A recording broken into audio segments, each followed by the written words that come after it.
আমাক মই ভৰিটো ভাল কৰি দিব পাম এতিয়া মই অথনি মই কষ্ট পাইছো সেইকাৰণে মই এতিয়া ভৰিটো ভাল কৰি দিব ভগৱানৰ আশীৰ্বাদ জনাইছো 2023 চনৰ 17 এপ্ৰিলৰ পৰা এই ঘটনাটো হৈছে মোটামুটি 2 বছৰ হৈছে 2 বছৰ হৈ গৈছে এনে তাই ভৰিটো অকমান দুখ পাইছিলে প্ৰথম দুখ পাই পিনি অপাৰেশ্যন কৰা দেখি কেইবাৰ অপাৰেশ্যন কৰিলে তাই 3বাৰ কৰা হয় ক'ত দেখুৱা হৈছিল আপোনালোক প্ৰথম ধেমাজিত দেখুৱালো ধেমাজিৰ পৰা মই ডিব্ৰুগড় নিলো ডিব্ৰুগড়ৰ পৰা নিয়াৰ পিছত মই আকৌ লখিমপুৰলৈও নিলো লখিমপুৰৰ পৰা তাত সুফল নেপোৱাই দেখি মই জিএমচি গুৱাহাটী জিএমচি ডক্টৰতো মই চিকিৎসা কৰিলো তাতো মই সুফল একো নাপালো বৰ্তমান এপাক অসমৰ বাহিৰলৈ নিবলৈ মোৰ ইচ্ছা আছে ৰাইজলৈ মোৰ এটাই অনুৰোধ যাতে মোৰ ছোৱালীজনীক আপোনালোকে কণমানিজনী চাই অকণমান যাতে সহায় যেন আগবঢ়াই দিয়ে আৰু মই যাতে মই বিধায়কগৰাকীৰ ওচৰলৈ গৈছোঁ তেওঁলোকে মোক একো মই সঁহাৰি নাপালোঁ তেওঁ এইটোৱে কৈছে যাতে মোক জিএমচিলৈ আকৌ নিবলৈ কৈছিলে মই যদি জিএমচিলৈ মই আকৌ তাইক নিবলৈ মোৰ মন নাই তেওঁলোকে মোক অপাৰেশ্যনৰ কথাও কৈছে মোক সেইটো বিশেষ কৰিবলৈ মন নাই মই কৰা হৈছিলে দুবাৰ মোক একো সুফল মই নাই পোৱা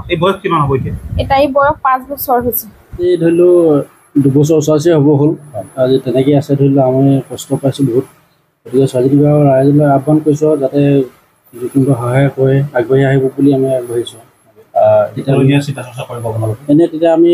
পাটনাতে ভাল বুলি কোৱা শুনিছোঁ ডাক্তৰ গতিকে আমি তালৈকে নিয়াৰ চিন্তা কৰিম আৰু তেতিয়া যদি মানে অৰ্থটো আমাৰ এতিয়া নাই নতুনি হ'ল যে 1.5 বছৰ 2 বছৰ ধৰিলেও ট্ৰিটমেণ্টৰ পিছত খৰচ হৈ আছে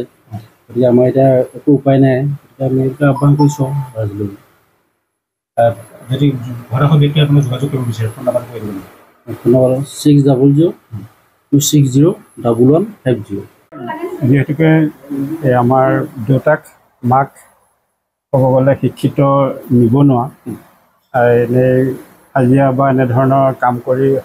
ঘৰ চলাই আছে লগতে ছোৱালীজনীৰ যি এতিয়া যোৱা 2 বছৰ ধৰি যিমান বৰ্ধিত খৰচ দুবাৰকৈ অপাৰেশ্যন কৰা হৈছে তাৰপিছতো ভাল হোৱা নাই গতিকে ঘৰ পিনৰ পৰা অৱস্থাটো ভাল নহয় গাঁৱৰ আমাৰ ৰাইজে যথেষ্ট সহায় কৰিছে গতিকে এই ক্ষেত্ৰত আমি স্থানীয় বিধায়ক তথা ৰাইজৰ পৰা সহায় হ'লে অকণমান ভাল হয় যাতে ছোৱালীজনী বাহিৰত চিকিৎসা কৰাই